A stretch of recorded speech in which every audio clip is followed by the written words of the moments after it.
नमस्कार दोस्तों, आज हम बात करेंगे स्ट्रिंग ऑफ पर्ल्स के बारे में। स्ट्रिंग ऑफ पर्ल्स क्या होता है? देखिए दोस्तों, चीन द्वारा कई देशों में वाणिज्यिक सैन्य ठिकानों और बंदरगाहों के नेटवर्क का निर्माण कर रणनीतिक रूप से तैयार की गई नीति का नाम द स्ट्रिंग ऑफ पर्ल्स है।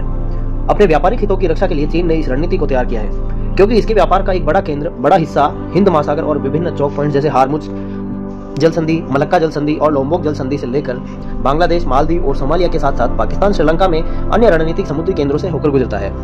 दोस्तों, देखते हैं इस रणनीति के पीछे का मकसद आखिर क्या है। स्ट्रिंग ऑफ पर्ल्स भारत के आसपास हिंद महासागर क्षेत्र में एक नेटवर्क स्थापित करने के चीनी इरादे को दर्शाता है। प्रत्येक स्ट्रिंग ऑफ पर्ल्स के 7 स्थानों की एक श्रृंखला में स्थायी चीनी सैन्य स्थापना के किसी न किसी रूप का प्रतिनिधित्व करता है। इसमें पाकिस्तान के ग्वादर, श्रीलंका में हम्बनटोटा, म्यांमार में बंगाल की खाड़ी पर सितवे आदि बंदरगाहों का हालिया विकास स्ट्रिंग ऑफ पर्ल्स की राजनीति का हिस्सा है।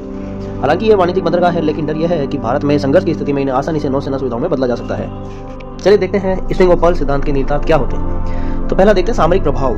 स्ट्रिंग ऑफ पर्ल्स चीन द्वारा भारत को घेरने का प्रयास है। चीन जिसकी हिंद महासागर तक पहुंच नहीं है, उस पर वह हावी होने की कोशिश में लगा हुआ है। चीन के इस कदम से हिंद महासागर में भारत का मौजूदा सामरिक दबदबा कम होगा और जो देश भारत को चीन के प्रति संतुलन के रूप में देखते हैं, वे खुद को चीन के कब्जे में समझेंगे या हो जाएंगे।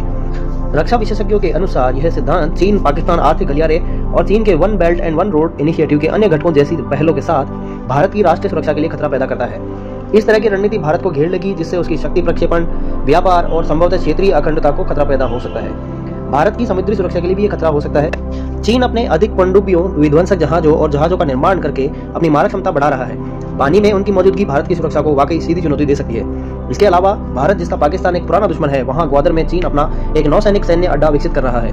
ग्वादर में स्थिति मजबूत होने के बाद चीन कभी भी हिंद महासागर से भारत को चुनौती दे सकता है। दोस्तों, अगर बात करें भारत के संसाधनों पर इसके प्रभाव की, तो भारतीय अर्थव्यवस्था पर इसका असर यह होगा कि भारतीय संसाधनों को रक्षा और सुरक्षा की ओर मोड़ दिया जाएगा। नतीजतन अर्थव्यवस्था अपनी पूरी क्षमता तक नहीं पहुंच पाएगी, जिससे आर्थिक विकास प्रभावित होगा। यह भारत और पूरे पूर्व और दक्षिण पूर्व क्षेत्र में अस्थिरता को बढ़ा सकता है। तो दोस्तों, चीन एशिया और पूरी दुनिया में महाशक्ति के रूप में उभरने के लिए स्ट्रिंग ऑफ पर्ल्स प्रोजेक्ट के माध्यम से एशियाई देशों के मन में खतरा पैदा करने का प्रयास कर रहा है। दूसरे देशों में अपने बंदरगाहों का निर्माण और अन्य देशों के साथ द्विपक्षीय समझौतों पर हस्ताक्षर करना, आमतौर पर संबंधित देशों के साथ व्यापार संबंधों में सुधार करना और भारत के लिए विभिन्न व्यापार मार्ग खोलना है। अतः ये ध्यान दिया जाना चाहिए कि कई समाधान तत्कालिक नहीं है और उन्हें लागू करने और उन पर काम करने में काफी समय लग सकता है। यथा स्थिति को बदलने के लिए उच्चतम स्तरों पर मजबूत निर्णय लेने की क्षमता की आवश्यकता होती है।